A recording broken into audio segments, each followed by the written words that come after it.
అందరికీ నమస్కారం అండి. ఈరోజు మనం ఆకెళ్ల రామచంద్రరావు గారు రచించిన పెన్షనర్ అనే ఓ చక్కటి కథను విందాం. ఇక కథలోకి వెళ్దాం. శ్రీనివాసరావు గారు ఈ మధ్య రిటైర్ అయ్యారు.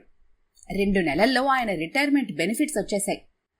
ఇంత సకాలంలో ఈ రోజుల్లో అవి రావటం గొప్ప విశేషమని మిత్రులు, శ్రేయోభిలాషులు, ఇంట్లో వారు ఎంతో మెచ్చుకున్నారు. వాటి కోసం తన సర్వీస్లో ఉండగానే అన్ని ఏర్పాట్లు చేసుకున్నాడు. అన్ని పేపర్లు సకాలంలో పంపేశాను. మిత్రులతో కూడా చెప్పి ఏ పేపరు ఎక్కడా డిలే కాకుండా చూసుకున్నాను. అందువలనే రిటైర్మెంట్ బెనిఫిట్స్ సరిగ్గా టైంకొచ్చేశాయి. చిరునవ్వుతో చెప్పారు ఆయన. శ్రీనివాసరావు గారికి 2 అబ్బాయిలు, 2 అమ్మాయిలును. పెద్దబ్బాయి రఘు, భార్య శ్రీలత తండ్రితోనే ఉంటున్నారు. చిన్నబ్బాయి వినోద్ విదేశాల్లో ఉద్యోగం వచ్చి వెళ్లిపోయాడు. అమ్మాయిలు సుమా, సుధల పెళ్లిళ్లు ఆయన సర్వీస్లో ఉండగానే చేసేశారు. సుమా భర్త సురేష్ ఈ ఊళ్ళోనే ఉంటున్నారు. సుధా మాత్రం బెజవాడలో ఉద్యోగం చేస్తూ భర్త సుధీర్తో ఉంటోంది. ఇది ఆయన కుటుంబ చిత్రం. శ్రీనివాసరావు గారు రిటైర్ అయినందుకు చాలా మందిలా అధైర్య పడిపోలేదు, బెంబేలు పడిపోలేదు. పరిస్థితిని, కుటుంబ స్థితిని, ఆదాయ వ్యయాలను ముందుగానే బేరీజు వేసుకున్నారు గనక రిటైర్డ్ లైఫ్ ఎలా గడపాలో ఖచ్చితమైన నిర్ణయాలు, ప్లానింగు చేసుకున్నారు. చాలామంది ఉద్యోగులు రిటైర్డ్ లైఫ్ సరిగ్గా ప్లాన్ చేసుకోక, ఊహించక సడన్ గా రిటైర్ అయితే వెన్నువిరిగి మీద పడ్డట్టు సైకలాజికల్ గా ఫీల్ అయి నిరాశ నిస్పృహలకు లోనవుతూ ఉంటారు. డిప్రెస్ అయిపోతూ ఉంటారు. తిండి, నిద్ర, కట్టు బట్టల మీద కూడా శ్రద్ధ చూపడం మానేసి గడ్డాలు పెంచుకొని ఏమో భారం మీద పడినట్టుగా ప్రవర్తిస్తూ ఉంటారు. మనదేముంది, అంతా అయిపోయింది. ఈ వచ్చే పెన్షన్ రాళ్లతో ఈ జీవితం ఎలా గడపాలి? చివరివాడి చదువు ఏం చెయ్యాలి? ఆఖరమ్మాయి పెళ్లి కుదరనే లేదు. నాకా షుగర్ రోగం వచ్చేసింది. మందులకు, మాకులకు ఏం కావాలో. ఆరోగ్యం ఏమీ బాగాలేదు. జీవితం ఎలా వెళ్తుందో. ఇలాంటివి చెప్పుకునేవి, చెప్పుకోలేనివి దిగుళ్లతో సతమతమవుతూ ఉంటారు. ఉన్న పాత కారు, స్కూటర్ కూడా అమ్మేసి బస్సులోనో సైకిల్ మీదో కూడా వెళ్లే ప్రయత్నం చేస్తూ ఉంటారు.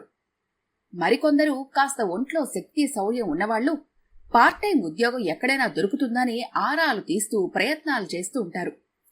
శ్రీనివాసరావు గారు రిటైర్మెంట్ మానసికంగా, శారీరకంగా, అఫీషియల్ గా, అనఫీషియల్ గా ప్రిపేర్ అయిపోయి ఉన్నారు కనుక, ఉద్యోగం హోదాలోనే పిల్లల బాధ్యతలు చెక్కబెట్టుకున్నారు కనుక నిశ్చింతగా ఉన్నారు. పైగా సోఫా సెట్టు, కొత్త కలర్ టీవీ, టెలిఫోను వగైరా సౌకర్యాలు సర్వీస్లో ఉన్నప్పుడు లేనివి సమకూర్చుకున్నారు. ఇంకా చెప్పాలంటే పాతకాలం చెత్త మంచాలు తీసిపారేసి డబుల్ కాట్, ఫోమ్ బెడ్స్ కూడా కొనుక్కున్నారు. దానిపై పెద్ద కొడుకు రఘు, కోడలు శ్రీలత కనుబొమ్మలు ఎగరేసి ఆశ్చర్యం ప్రకటించినా పెదవి దాటి మాట బయటకు రాకుండా జాగ్రత్త పడ్డారు. ఎందుకంటే వాళ్లకు తెలుసు, మాట పెదవి దాటితే పృథ్వీ దాటుతుందని. వాళ్ల ఇంట్లో అత్తమామలతో కలిసిమెలిసి సుఖజీవనం సాగిస్తున్నారు. బయటకు వెళ్లి మరో అద్దింట్లో సొంత కాపురం వెలగబట్టే స్తోమత వారికి లేదు. రఘుది చిన్న ఉద్యోగం. ఉన్నంతలో తండ్రి తల్లి పంచన ఉండి కాలం వెళ్లదీస్తున్నాడు. విన్నారా చోద్యం? మామగారు, అత్తగారు కొత్త మంచాలు, పరుపులు కొనుక్కున్నారు అంది రాత్రి బెడ్రూంలో శ్రీలత. వాళ్ల డబ్బుతో వాళ్ళు కొనుక్కుంటే నువ్వెవరు కామెంట్ చేయటానికి? మీ నాన్న దగ్గర కట్నం పీడించి ఆ డబ్బుతో కొనుక్కోలేదు కదా అన్నాడు రఘు. మాటకి ముందు మా వాళ్ల గొడవ ఎత్తుతారెందుకు? ముసలాళ్ళకి పట్టి మంచాలు, ఫోమ్ బెడ్స్ కావాల్సొచ్చాయి. అందుకు చెబుతున్నాను, ఎక్కువ మాట్లాడొద్దు. మనమేదో గుట్టుగా కాలక్షేపం చేస్తున్నామిక్కడ. వాళ్లు కొన్నారే అనుకో, ఎక్కడికి పోతాయి? చివరికి మనకే ఉపయోగపడతాయి. ఈ నగ్న సత్యాన్ని గుర్తుపెట్టుకో అన్నాడు రఘు. శ్రీలత సాలోచనగా ఉండిపోయింది. ఆడవాళ్లు ఏ విషయం వచ్చినా భావావేశాన్ని అదుపులో పెట్టుకోలేరు. బడబడా వాగేస్తారు. దాని ఫలితాల్ని తీరుబాటుగా అనుభవించి మళ్లీ బాధపడుతూ ఉంటారు. తనే అన్నాడు రఘు. పోన్లేండి, మిమ్మల్ని కదపటం నాదే తప్పైంది. పెద్ద స్పీచులు ఇస్తున్నారు. పెద్ద స్పీచులు కాదే, మనుషులు మర్మం తెలుసుకొని వారితో మన అవసరం గుర్తిరిగి మాట్లాడి ప్రవర్తించాలే మధుబాల అంటూ ఆమెను సముదాయించాడు రఘు. ఆ రాత్రి అలా చల్లగా కరిగిపోయింది. రోజులు గడిచిపోతున్నాయి. శ్రీనివాసరావు గారు క్రమేపీ రిటైర్డ్ జీవితానికి అలవాటు పడిపోతున్నారు. ఉదయం పూట వాకింగ్కి వెళ్ళొస్తారు. ఆనక భార్య రుక్మిణమ్మగారిచ్చిన కాఫీ తాగి కాసేపు పేపర్ తిరిగేస్తారు. తర్వాత స్నానాదులు ముగించుకొని పూజా కార్యక్రమం అదో గంట సాగుతుంది. ఆనక భార్య భోజనానికి పిలిచేదాకా పుస్తక పఠనం, తర్వాత కాసేపు భార్యతో పిచ్చాపాటి, మధ్యాహ్నం పుస్తక పఠనం, ఓ గంటసేపు నిద్ర. సాయంత్రం వ్యాహ్యాలు తిరిగొచ్చి టీవీ ఎదురుగా భార్యతో మాటా మంతి. రాత్రి 8:30కి భోజనం, తిరిగి టీవీ వీక్షణం, 11ంటికి నిద్ర. సుమారుగా పెద్ద తేడాలేవీ లేకుండా ఇదే ఆయన దినచర్య. ఈ మధ్య పెద్ద కోడలు శ్రీలత నెల తప్పింది. వేవిళ్లతో సతమతమవుతుందని భార్య ద్వారా తెలిసింది ఆయనకు. ఆడపిల్లలకి ముందుగానే పెళ్లిళ్లు చేయటం వలన ఆయన సర్వీస్లో ఉండగానే తాత అయిపోయారు. ఇప్పుడు కొత్తగా తాతయ్యే సంతోషం లేకపోయినా కొడుకు బిడ్డను ఎత్తుకుని ఆడించే భాగ్యం పడుతున్నందుకు ఎంతగానో సంతోషించారు.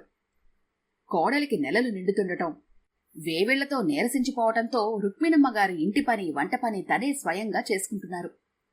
ప్రసవ సమయం రానే వచ్చింది. వాళ్ల పుట్టింటి వారిది చిన్న ఊరు కావటంతో ఇక్కడే పెద్దాసుపత్రిలో పురుడు పోయటానికి ఏర్పాట్లు చేశారు. అనుకున్నట్టుగానే శ్రీలత మగబిడ్డకు జన్మనిచ్చింది. ఇంట్లో అందరి ఆనందానికి అవధుల్లేవు. ఇరుగు పొరుగులకు మిఠాయిలు పంచి తమ సంతోషాన్ని వ్యక్తపరుచుకున్నారు. అయితే ఆ ఆనందం ఎక్కువసేపు నిలవలేదు. ఓ రోజు హాస్పిటల్ నుంచొచ్చిన రఘు నీరసంగా ముఖం చిన్నబుచ్చుకొని కనబడ్డాడు శ్రీనివాసరావు గారికి. ఏమిట్రా అలా ఉన్నావు? ఒంట్లో బాలేదా? బాగానే ఉంది. మరేమిటి అలా కనిపిస్తున్నావు? Any problem? ఈరోజు డాక్టర్ చెప్పింది, పిల్లవాడికి శ్వాస సరిగా లేదట. స్పెషలిస్టులతో చెక్ చేయిస్తానంది. గుండెలో ఏదో లోపం ఉందని అనుమానపడుతోంది అంటూ మెల్లగా చెప్పాడు రఘు. విషయం విన్న శ్రీనివాసరావు గారు మ్రాన్పడిపోయారు. ఈ పసికందుకి ఇంత లోపమా? గుండె సరిగ్గా లేదా? వీడితో ఎన్ని సమస్యలొస్తాయో. కాని పైవాడే ఉన్నాడు. నువ్వేమీ అధైర్యపడకురా. డాక్టరు అనుమానపడుతోంది. ఇంకా పరీక్షలు చెయ్యాలిగా, అప్పుడు చూద్దాం. కొడుక్కి ధైర్యం చెప్పారేగాని ఆయన అంతరంగం అల్లకల్లోలంగానే ఉంది. మరుసటి రోజు ముఖం వేలాడేసుకుని వచ్చాడు రఘు. ఏమిటోనని వాకపు చేసిన శ్రీనివాసరావు గారు అనుమానించినంతే అయ్యింది. పుట్టిన బిడ్డకి గుండె సరిగ్గా లేదట. ఎక్కడో చిన్న కన్నం ఉందట. ఏడాది దాటాక ఆపరేషన్ చేయాలట. దానికి ₹1,00,000 పైగా ఖర్చు అవుతుందట. ఆపరేషన్ చేస్తే బిడ్డ బ్రతికే అవకాశం ఉంది, లేకపోతే లేదట. రఘు చెప్పిన విషయం విన్న అందరూ స్థానవుల్లా అయిపోయారు. ముందుగా శ్రీనివాసరావు గారే తేరుకున్నారు. నువ్వేమీ అధైర్యపడకురా.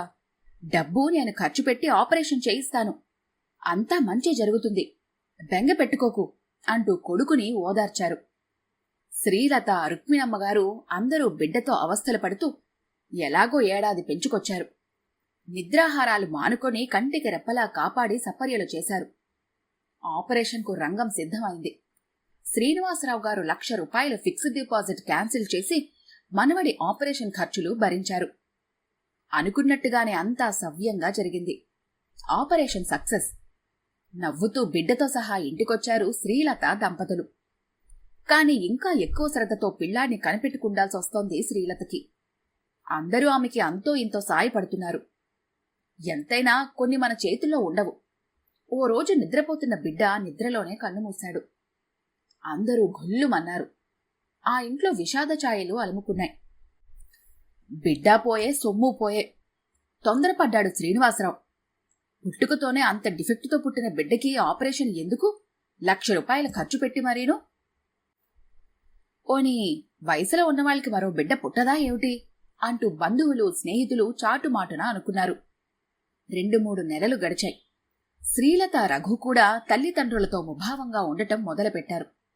ఓ రోజు ఉదయాన్నే వారింటి ముందు చిన్న ఖాళీ ట్రక్కొచ్చి ఆగింది. నాన్నా, మేము వేరే వెళ్ళిపోతున్నాము. ఇక్కడుంటే బాబు దానికి అస్తమానం గుర్తొస్తున్నాడు చెప్పాడు రఘు. నీ ఇష్టంరా, నేనేం చెప్పను అన్నారు శ్రీనివాసరావు గారు. సామాన్లు వేసుకొని రఘు, శ్రీలత వేరే ఇంటికి వెళ్లిపోయారు. శ్రీనివాసరావు గారు, రుక్మిణమ్మ మాటలుడిగిన బొమ్మల్లా ఆ ఇంట్లో మసలసాగారు. వారి బాధను ఎవరితోనూ పంచుకోలేక. రిటైర్డ్ లైఫ్ గడుపుదామనుకున్న శ్రీనివాసరావు గారు మరో 2 నెలలకి పార్ట్ టైం ఉద్యోగం వేటలో పడటం ఆశ్చర్యం కాక మరేమిటి? ఈ కథ గనుక మీకు నచ్చినట్లయితే లైక్ చేయండి, షేర్ చేయండి. మరిన్ని ఇంట్రెస్టింగ్ కథల కోసం మా ఛానల్ని తప్పకుండా సబ్స్క్రైబ్ చేసుకోండి.